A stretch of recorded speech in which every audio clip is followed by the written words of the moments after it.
2018년 바로 개띠해입니다. 그래서 2018년의 목소리 개띠가 말한다. 지금부터 이 세 분의 개띠를 차례차례 만나볼 텐데요. 첫 번째 모실 분, 58년 개띠 더불어민주당 추미애 대표 연결합니다. 안녕하세요. 네, 안녕하세요. 아니 58년생이셨어요? 네. 이제 그럼 60이란 말이에요? 전 한 50밖에 안 돼 보이시는데? 네, 감사합니다.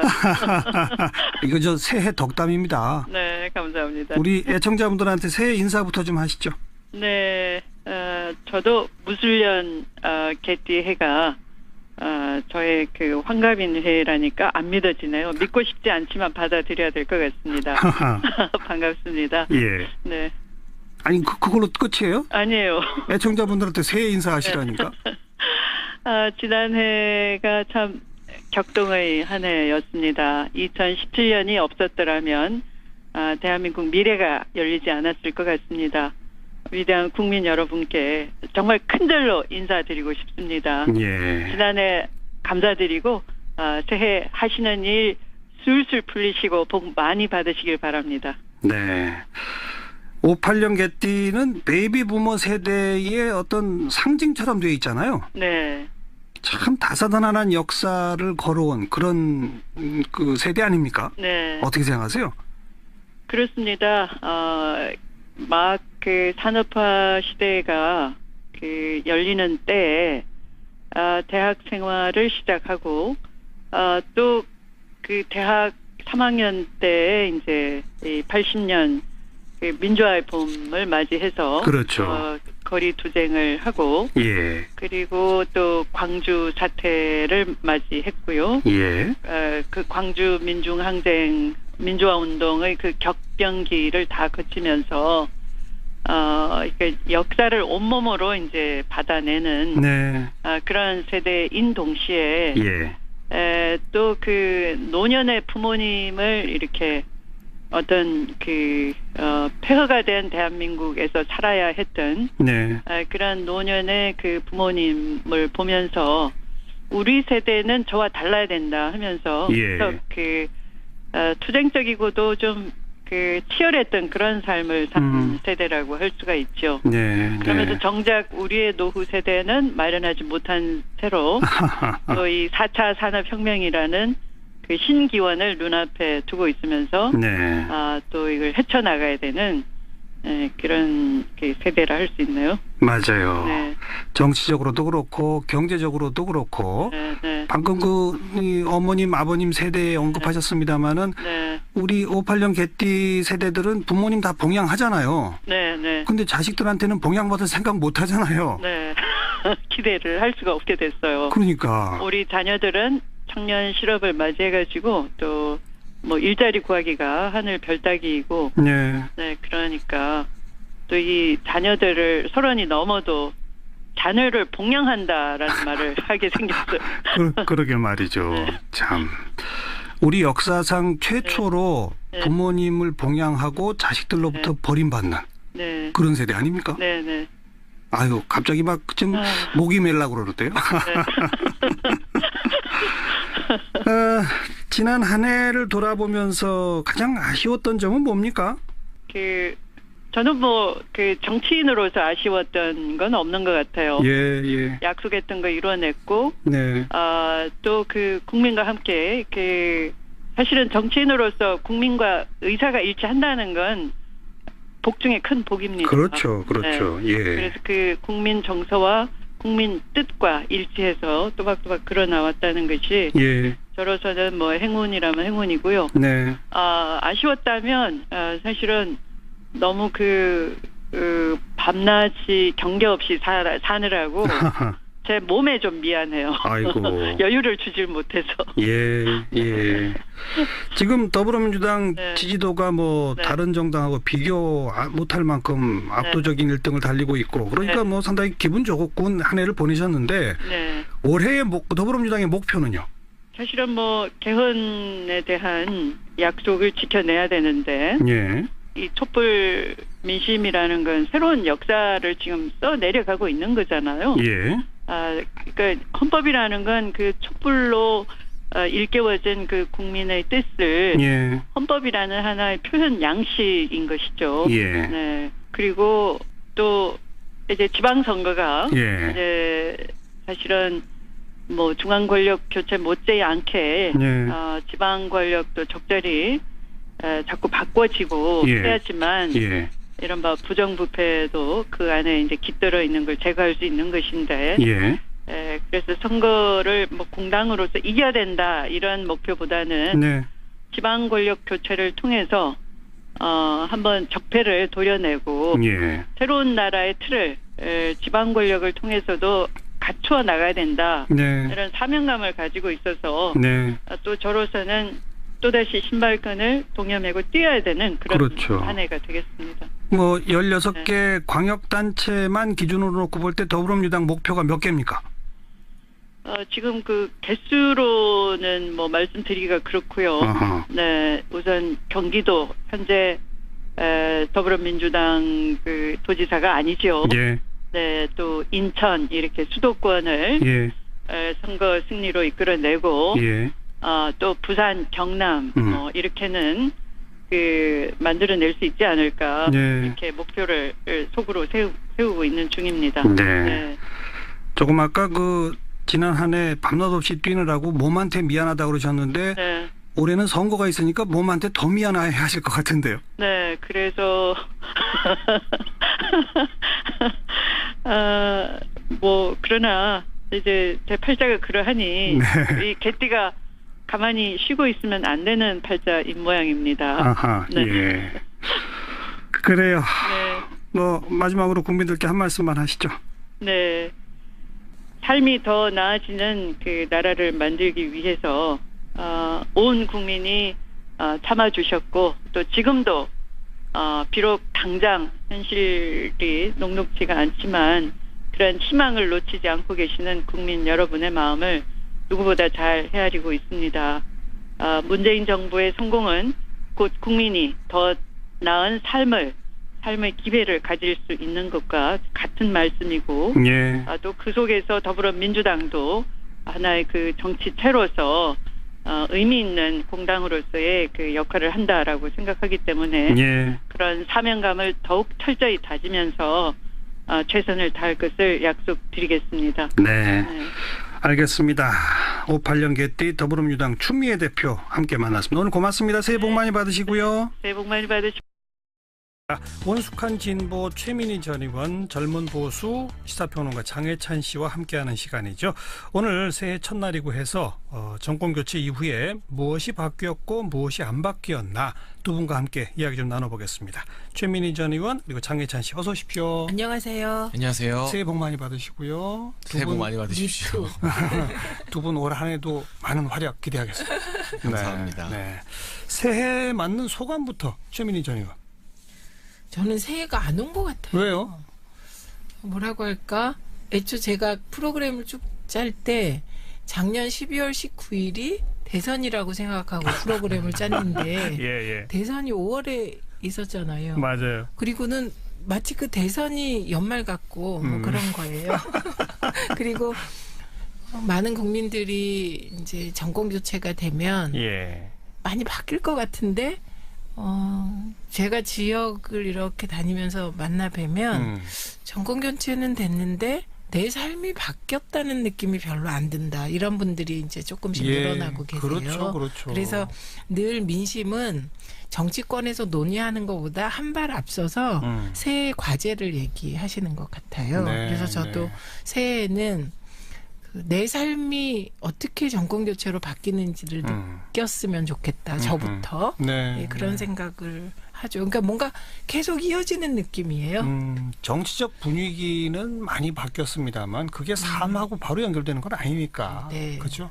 장혜찬 씨 새해 소감. 저 같은 경우는 새해 기대감을 좀 품고 싶은데요. 사실 보수 야당이 지금 민주당 그리고 정부의 국정 운영 파트너로 턱없이 부족한 역량을 지난 한 해 동안 보여줬다고 생각합니다. 예. 탄핵이라는 엄청난 사건이 있었고 또 조기 대선 이후에 야당이 분열하고 여러 어려운 국면이 있었지만요. 그 이후에도 제1야당이든 그러면 또 아니면 뭐 국민의당이나 바른정당이 2야당, 3야당이든 간에 민주당과 비교했을 때 국민들이 보시기에 부족한 부분들이 상당히 많았던 것 같습니다. 지금 뭐 당 지지도에서도 딱 나오잖아요. 네, 아무리 합쳐도 게임이 안 될 정도로 그러니까요. 그런 상황이기 때문에 예. 지방선거 전망도 상당히 어둡고요. 예. 그러나 이제 새해부터는 좀 보수의 물갈이가 일어나서 과거의 구태 정치인들이 좀 물갈이되고 새로운 얼굴들이 등장하고 또 방송에서도 좀 예전에 박근혜 시대에 하던 이야기를 되풀이하는 분들보다는 좀 신보수의 새로운 청사진을 제시할 수 있는 패널들 보수 논객들이 좀 많이 등장해서 네. 보수가 물갈이 되어야만 또 이 여당의 든든한 국정 파트너로서 우리나라 중심을 잡아줄 수 있기 때문에요. 그런 물갈이가 되는 한 해가 되었으면 좋겠다는 기대감을 품고 있습니다. 그런 물갈이를 통해서 보수에 대한 국민의 지지도가 올라갈 수 있도록. 그러면 좋겠죠. 더 올라요. 그게 이제 목표다. 네. 네. 그러면 홍준표 대표님이 좀 전면에 안 나서셔야 그게 될 것 같아서 어떤 분이 그런 얘기를 하시더라고요. 거기에 대해서 장혜찬 씨 생각은? 그런데 저 그런 질문을 다른 방송에서도 참 많이 듣는데요. 그 홍준표 대표가 당대표 경선을 했을 때 당시에 경쟁자들을 보면 춘천의 김진태 의원이나 아이고. 원유철 의원, 핵무장을 주장하는 그런 분들이셨습니다. 예. 그 친박의 어떤 핵심 분들이 경선의 파트너, 뭐 경쟁자였기 때문에 그분들이 됐던 것보다는 나았다. 그러나 말씀하신 대로 이 미래를 위해서는 홍준표 이후의 체제를 지금부터 1월 1일부터 준비하고 그림을 그려야 될 것 같습니다. 네. 자, 오늘 우리가 이제 이야기 나눌 주제는 정권 교체로 무엇이 바뀌었고 무엇이 안 바뀌었나. 제일 크게 바뀐 것부터 뭐라고 생각하세요? 우선 대통령이 바뀌었어요. 동호반복이고요. 그래서 정부 운영 방식이나 그 과거의 권위주의적인 요소가 정말 바뀌어서 소통 대통령이고 그리고 대통령께서 일부는 지지자들이 강력하게 요구해왔던 거에 부응한 것 같아요. 그러니까 예. 내 삶을 직접적으로 바꾸는 사회경제 개혁이라는 것은 시간이 걸리고 대부분이 국회 사안입니다. 그렇죠. 입법해야 되니까. 네. 그래서 체감하는 정권 교체를 느끼려면 국회가 좀 더 분발해야 될 것 같고요. 네. 그 외에 뭐 예를 들면 행정부에서 시행령 차원에서 할 수 있는 것들은 차분하게 거의 다 한 것 같아요. 네. 예를 들면 뭐 그 국정교과서 폐지라든지 그렇죠. 예. 그다음에 세월호 관련 기간제 교사에 대한 순직 인정이라든지 그렇죠. 예, 그리고 비정규직 정규직 전환도 되게 어려운 과제인데 예. 인천공항부터 마무리가 돼가고 있고. 마무리돼가고 있고 그래서 그런 대통령 측의 어떤 과거에 꽉 막혔던 권위주의적인 느낌 다 바뀐 것 같아요. 예. 예, 그리고 그거보다 더 중요한 건 시민이 바뀌었습니다. 네, 그 국정농단 사태를 해결하려고 촛불을 드시면서 네. 촛불을 드시는 매일매일 시민들이 진화했다. 그래서 시민들의 의식은 이제 더 이상 그 수동적이고 투표로 누군가를 선택해야만 하는 유권자를 넘어서 소통의 방식, 그다음에 대통령을 만드는 방식까지 다 바꾸는 그런 시민들의 의식 성장이 민주주의라는 그 추상적인 단어에도 가둘 수 없는 수준으로 엄청나게 바뀌었다. 네. 이게 가장 큰 변화 같아요. 네. 장혜찬 씨는 가장 큰 변화가 뭐라고 보세요? 우선 권위주의 해체에 대해서 권위주의 점수를 해체. 좀 주고 싶습니다. 제가 뭐 보수 논객이라고 하고 있지만 이 보수 쪽에서 문재인 대통령과 청와대 비서들이 이를테면 아메리카노를 들고 산책하면서 회의하는 모습 쇼라고 많은 비판을 했는데 소통이 아니라 쇼통. 그렇게 말을 하죠. 예. 그런데 정치권에서 제가 여러분들에게 뭐 컨설팅을 해주거나 조언을 해줄 때 그 쇼조차도 못하는 분들이 상당히 많았습니다. 뼛속까지 어떤 권위적인 것들이 깃들어 있는 분들은 그 카메라 앞에서조차도 좀 소통하는 모습을 못 보여줬는데요. 예. 그에 반해서 이 노무현 정부 참여정부를 계승했다고 말할 수 있는 이 문재인 정부 같은 경우는 그 권위주의 해체를 참여정부 때보다 훨씬 부드럽게 해내는 것 같아요. 참여정부 시절에는 그것이 너무 파격으로 다가와서 국민들에게도 거부감을 줬던 부분도 분명히 없지 않아 있었을 텐데 네. 문재인 정부가 이 권위를 해체하는 모습은 상당히 부드럽게 국민들에게 자연스럽게 스며들어서 2017년에 겁맞는 모습을 보여줬다. 정책에 대해서는 제가 계속해서 좀 반대하는 모습들이 예, 있지만요. 예. 가장 우리 행정부의 수반이라 할 수 있는 청와대부터 권위를 내려놓는 모습 칭찬해야 될 것 같고요. 네. 정치 이념 지형에 대한 변화 한번 꼭 지적하고 싶습니다. 어떤 변화요? 그동안은 뭐 자유한국당이라고 할 수 있는 보수당이 있고 또 민주당이 통칭해서 진보로 지칭되어 왔었습니다. 그러나 지금 민주당이 이 예전에 자유한국당이 차지했었던 보수의 영역까지 어떻게 보면 온건한 보수의 영역까지 상당히 많이 오른쪽으로 진군한 것 같아요. 네. 그 대신 정의당이나 민주노총 등 뭐 전교조 이쪽과 손을 잡고 있었던 왼쪽 부분을 조금 포기하면서 중도와 오른쪽으로 중도 보수 쪽으로 더 많이 옮기게 되면서 확장성을 더 많이 가지게 된 것 같고요. 네. 보편적인 국민들의 공감대를 훨씬 많이 사는 포지션에 자리를 잡은 것 같습니다. 뭐 미국으로 치자면 이제 미국 민주당 리버럴에 가까운 정당의 모습을 취하고 있는 것 같은데 그로 인해서 자유한국당은 가뜩이나 오른쪽이었는데 더 오른쪽으로 밀려버리게 됐고 네. 그런 실정에서 이 중원을 민주당이 장악했다. 그래서 예전처럼 국민들이 보수와 진보로 정치 이념을 나서서 뭐 대립하는 것이 아니라 이 민주당의 어떤 정권 탄환에서부터 이 정치 지형과 국민들의 어떤 이념 지형도 조금씩 변하고 있는 게 아닌가. 네. 여기서 자유한국당과 보수당이 분발하지 못하면 예. 정말 극우 정당으로 추락할 위기에 처해 있다. 이렇게 지난 한 해를 돌아볼 수 있을 것 같습니다. 자유한국당이나 일부 보수 언론 쪽에서는 더불어민주당과 청와대 세력을 계속해서 진보, 좌파, 심지어는 종북 뭐 이렇게 자리매김하고 비판하는데 장해찬 씨 보기에는 민주당이 중원을 차지하고 있다라고 보셨네요. 그러니까 예전에 비해서 훨씬 차이가 있네요. 그쪽으로 확장성을 가져간 것 같아요. 최민희 전 의원 동의하세요? 그거는 제가 지난번에도 뭔가를 평가하실 때 우리 당이 아니고 이쪽 개혁 세력이 아니면 저렇게 볼 수 있겠구나. 또 혼나는 건가요? 아니 견해 차이가 있는 네, 거죠. 지금도 똑같아요. 네. 전통적으로 보수 진보 중도가 4대 3이라고 했잖아요. 네. 네. 보수가 3, 중도가 4, 진보가 3 뭐 이런 식이었는데 이 구도가 이명박근혜 정부 때는 깨졌었어요. 중도가 좁아지고 보수가 많아지고 네. 진보가 커집니다. 그러니까 이제 우리 사회에서 이제 더 이상 저는 진보, 중도, 보수라는 그 기준이 의미가 없어졌다고 생각해요. 그거를 촉발한 것은 역시 국민의식의 성장입니다. 그건 예. 어디서도 보이냐면 좀 아까 이제 그 정관용 박사께서 말씀하실 때 이제 진보를 자유한국당이 진보 좌파 종북으로까지 연결했었잖아요. 그렇게 비판하죠. 예, 네. 비판을 해왔는데 이제 더 이상 종북이나 좌파 프레임이 통하지 않고 있습니다. 안 먹힌다? 예, 그게 안 먹히는데 계속 쓰니까 통하지 않는 거겠죠. 예, 그리고 이게 적나라하게 드러난 건 북한이 핵실험을 해도 문재인 대통령이 당선된 이후에도 미사일을 쏴도 별로 국민들께서 반응을 안 하세요. 그거는 체념이라기보다는 한반도의 지정학적 위치를 정확하게 이해하고 있는 상황이라고 보거든요. 예, 그래서 예. 최근에 여론조사 수치가 좀 흥미로운 게 많이 나왔습니다. 뭐. 그래서 언론사마다 이 진보 보수 이념 성향 답변 네. 관련 이제 여론조사 결과가 나왔는데요. 예.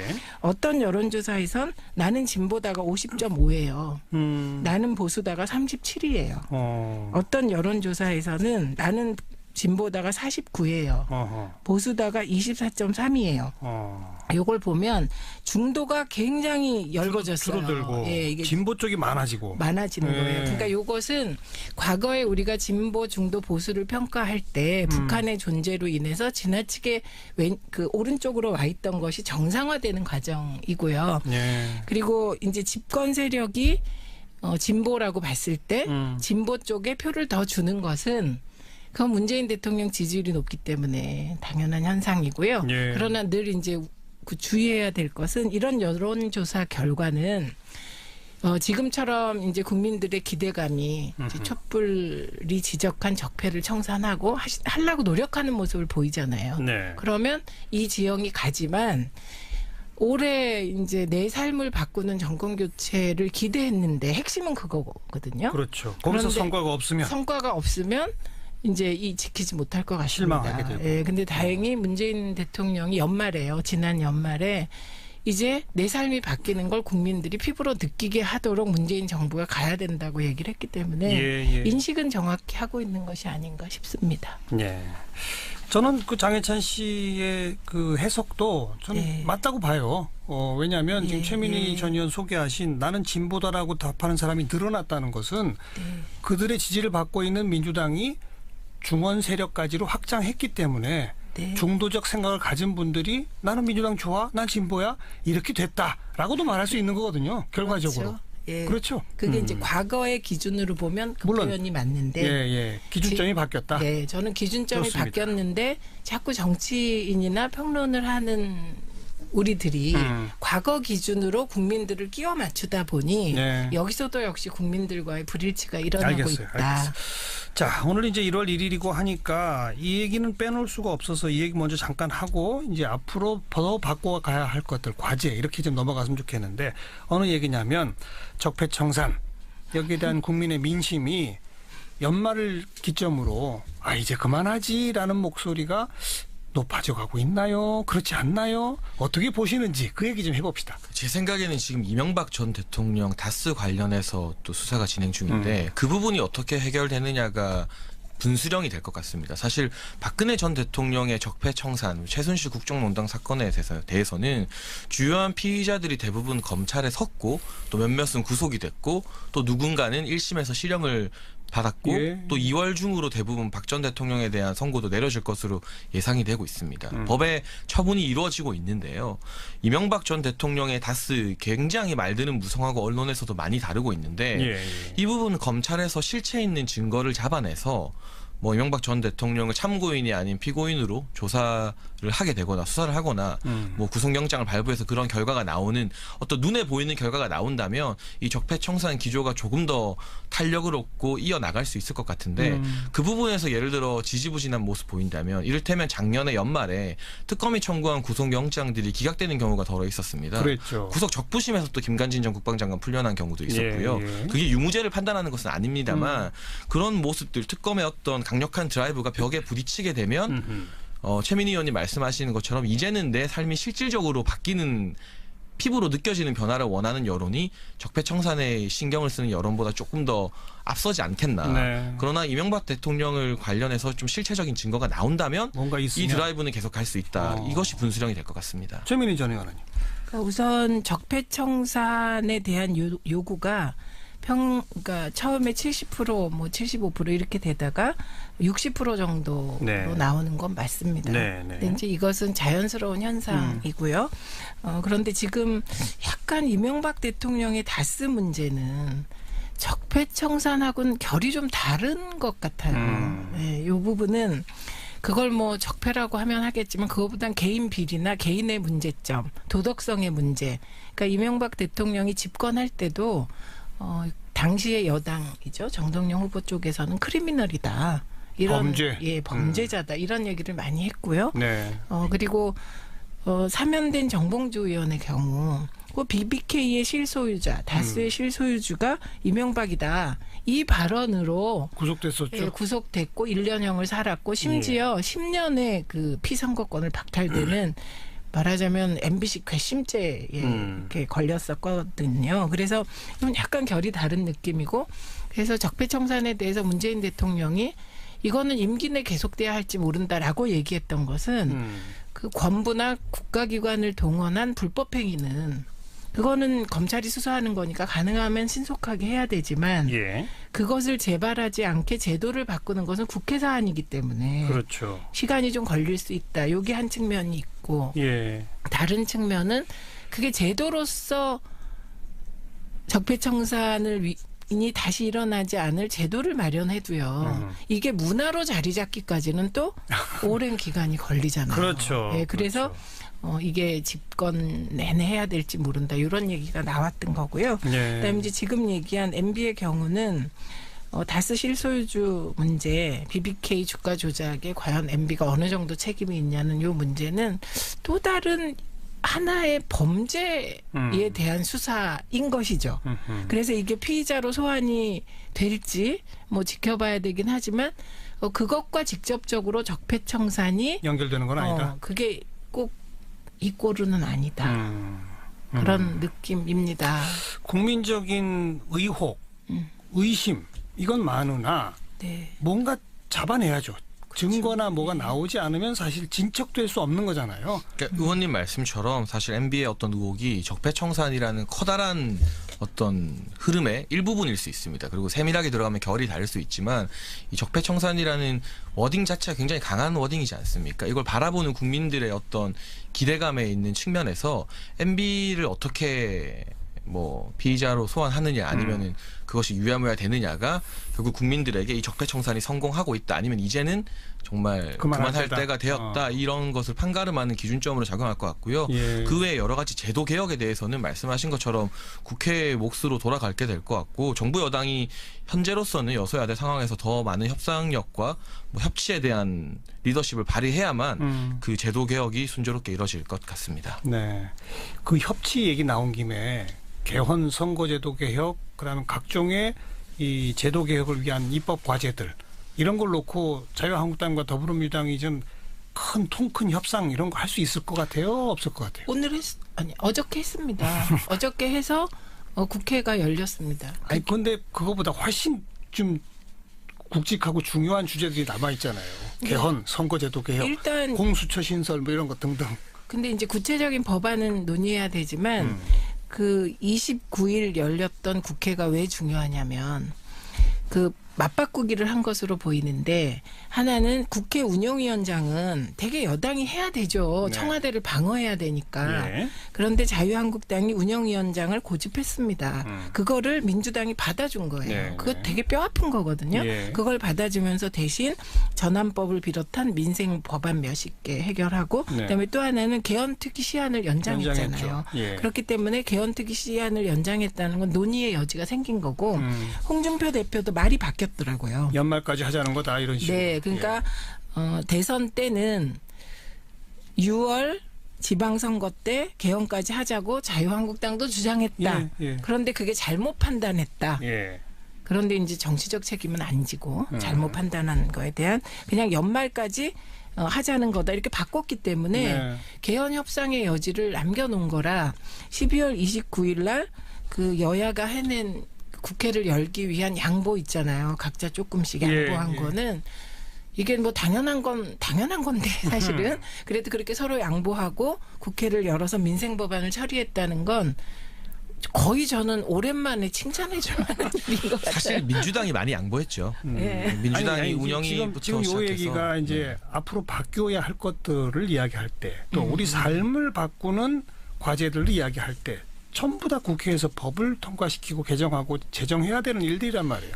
그래서 중요한 겁니다. 특히 이 전환법 개정안 같은 경우가 처리되지 않으면 정말로 많은 일이죠. 소상공인들이 예. 피해를 보는데 그동안 묵혀왔던 어떤 국회 직무유기에 대해서는 네. 뼈아픈 비판을 해야 되지만요. 늦게라도 이렇게 양보를 통 크게 하고 이 문제를 해결하기 위해서 연말에 속도를 냈다는 부분은 오랜만에 국회를 칭찬해도 좋을 부분인 것 같고 앞으로는 어떻게 저는 6월 달에 지방선거에서 예. 과연 개헌 투표가 이루어질 수 있을지에 대해서는 회의적입니다. 그러기에는 정치권의 시각과 국민들이 정말 개헌의 필요성에 대해서 어느 정도 공감하고 있는지 잘 모르겠어요. 지역 여론이나 국민 여론은 개헌이 뭔지 잘 모르는 분들도 사실은 많습니다. 어떤 개헌을 어떻게 하자는 건지에 대해서 국민적 설득이 잘 안 이루어진 예. 여의도 이슈라는 느낌이 강하게 드는데요.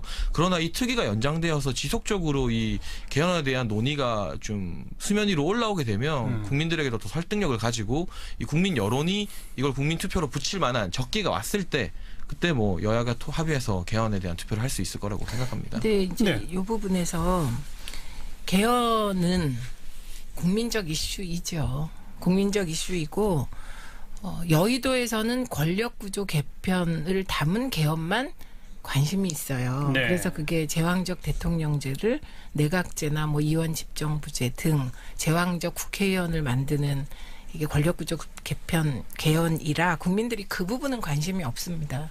그런데 생존권 개헌이나 기본권 개헌이나 특히 지방분권 개헌은 바닥에서 굉장한 그 지지를 받는 개헌의 내용입니다. 네. 근데 이제 이 개헌이 자꾸 헷갈린 이유는 갑자기 개헌에 반대하던 박근혜 전 대통령이 최순실 농단 과정에서 개헌을 드라이브를 걸면서 못 걸었죠. 걸려고 했는데. 걸려고 하다가 못한 사건인데 그렇게 되면서 권력구조 개편이 개헌의 중심이 되다 보니 국민들이 점점 관심이 없어진 그런 사안으로 보이고요.